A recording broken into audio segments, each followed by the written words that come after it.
France, di Rusia, di revolusi itu yang orang-orang bekas rejim itu udah diraja semua, diorang potong kepala semua, pancung. Di Filipina, di Indonesia yang Marcos dan Suharto dan punya parti dan punya keluarga dan masih aktif dalam politik. Jadi mana satu yang kamu rasa patut buat? Nah itu.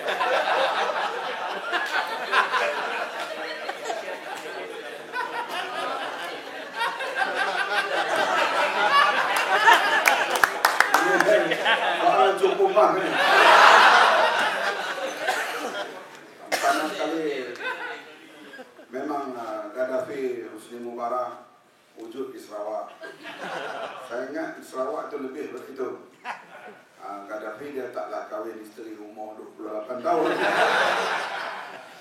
Saya masukkan di sini, kita lihat memang kalau rakyat lagi miskin, lagi pendalaman, lagi kurang maklumat, selagi itulah BN kuat.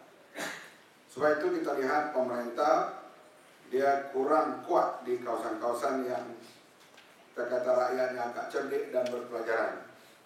Jadi kita macam mana nak bebaskan rakyat Sarawak itu bukan satu perkara yang senang.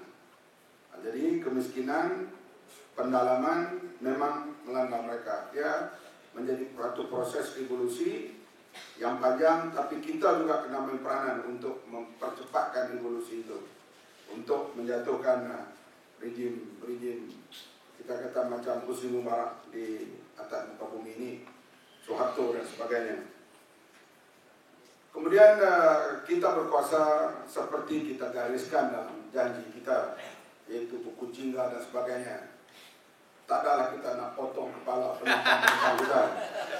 Saya selalu bertanya dalam majlis-majlis ceramah, kalau kita berkuasa nanti, saya jadi Menteri Dalam Negeri, setuju tak kita tangkap Dr. Mahathir dan kita tahan bawa ISA? Setuju. Semua setuju. Bila kita bersetuju, berarti kita mengulangi kezaliman yang dibuat oleh orang lain. Di samping kita nak ambil alih pemerintah, kita juga bersedia untuk mendidik. Membalas dendam adalah satu perkara yang telah berlalu. Kita tak bolehlah kalau kata misalnya rejim yang ambil alih pemerintahan China dibunuh penentangnya, kita pun nak buat begitu. Itu barangkali berlaku di tahun 30-an, 40-an. Sekarang era itu tidak boleh lagi. Kita mesti hadap dan mesti hidupkan kedaulatan undang-undang, kebebasan kehakiman mesti menjadi jaminan kita. Jangan ada langsung perasaan untuk membalas dendam. Ini kita tidak. Itu bagi itu dekat sana terusnya, barangkali lepas ini minta golong dah. Sekarang ni orang menerima, misalnya golongan Islam diberi tempat di mana-mana di dunia ini. Yang paling masalah sekarang ialah bukan lagi zaman slogan. Zaman sekarang mesti diperlihatkan bahawa mereka yang dapat kuasa atas nama, mereka janji nak bawa keadilan atas nama agama, mesti tunjuk ianya lebih baik. Kalau tidak, habis rakyat sekarang moving, dia bergerak begitu cepat untuk menghukum. Ini yang kita lihat bukan hanya pada slogan, tapi mesti pada pelaksanaan yang dijelmakan ialah keadilan sejagat. Lebih penting daripada segala-galanya. Wallahualam. Okey, terima kasih ya. Saya rasa nak boleh tutup sesi soal jawab dan saya akan bagi setiap speaker 1 minit untuk menggulung semua ini. Tapi sebelum tu ada satu announcement.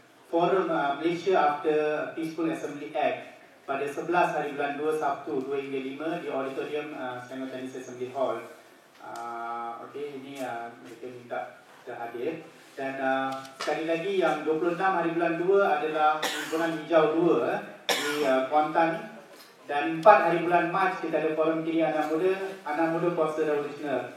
Ya atau tidak, termasuk kemudian akan ada. Dan kita mulakan saudara Cukai untuk menggulung.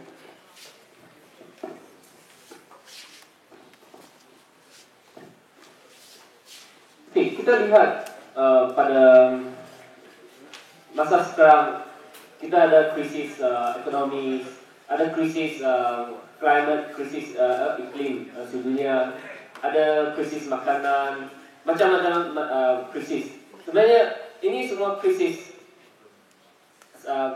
adalah bersangkut pak sesama sendiri. Mereka sebenarnya hanya satu krisis saja. Krisis sistem kapitalis imperialis di dunia ini. Dan perjuangan kita sama ada perjuangan menentang rejim-rejim yang zalim di dunia Arab, perjuangan menentang austerity measures di Europe, dan juga di Malaysia kita menentang Lainas, kita menuntut raya bersih, kita membantah Akta Perhimpunan Aman. Ini semua sebenarnya kita kena menunjukkan bila kita berjuang dalam perjuangan ini, kita kena sedar. Kita menentang satu musuh yang sistem itu, dan kita kena bukan saja sedar tentang kontradiksi utama dan juga matlamat perjuangan kita juga kena mengangkat kesedaran kawan-kawan yang berjuang bersama-sama kita, supaya juga mereka juga boleh lihat kontradiksi ini dan mereka juga boleh bersama-sama menentang. Bukan saja kalau kita tukar kita tukarkan UMNO secukup, kita berhenti di situ. Semua orang boleh pulang ke rumah, tak payah berdemo lagi. Tidak. Kita kena membawa perjuangan ini ke lebih depan lagi. Jadi untuk membuat itu kita perlukan kesedaran, dan bagaimana kita buat, kita kena bersama-sama mengangkat kesedaran kawan-kawan kita ke tahap itu, supaya perjuangan itu boleh ke depan lagi.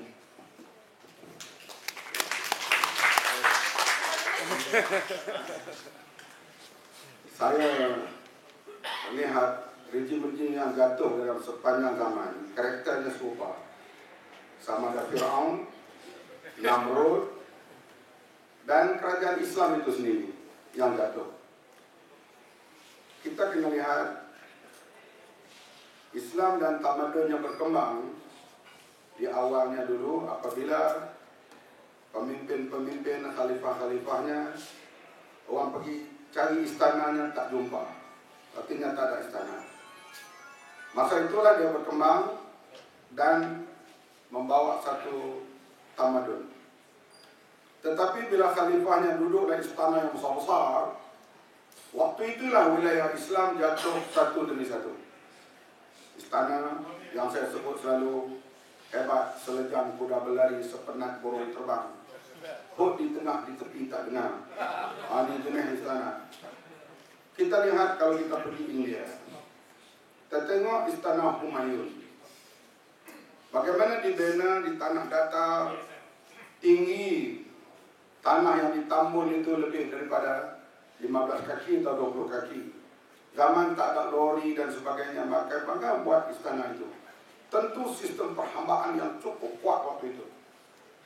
Dan kita lihat pula Humayun itu dikatakan ada gundik 300 orang. Gundik. Bayangkan gundik itu macam Asyawara, Priti Zinta, Kajol. Hari-hari tak ada tengok jadual ya. Itu lahirnya Kama Sutra dan sebagainya. Hari ini passion ini, esok passion itu. Inilah yang menimbun pemberontakan rakyat dan akhirnya hilangnya wilayah-wilayah Islam. Dan history berulang begitu. Sebab itu bila kita lihat pemimpin-pemimpin, raja-raja di Saudi kah, di Kuwait kah, Syahiran dulu kah, duduk di istana besar-besar, tanah Sri Perdana dan sebagainya, maka kita lihat umat Islam akan jatuh dan tenggelam, melainkan rakyat kena bangun membuat perubahan ini. Kalau tidak berani bangun, tak mau buat perubahan itu, kita akan berada dalam keadaan backward sampai bila-bila. Inilah yang kita lihat, keadilan sejagat ini perlu dipertegaskan kembali. Sekian, terima kasih.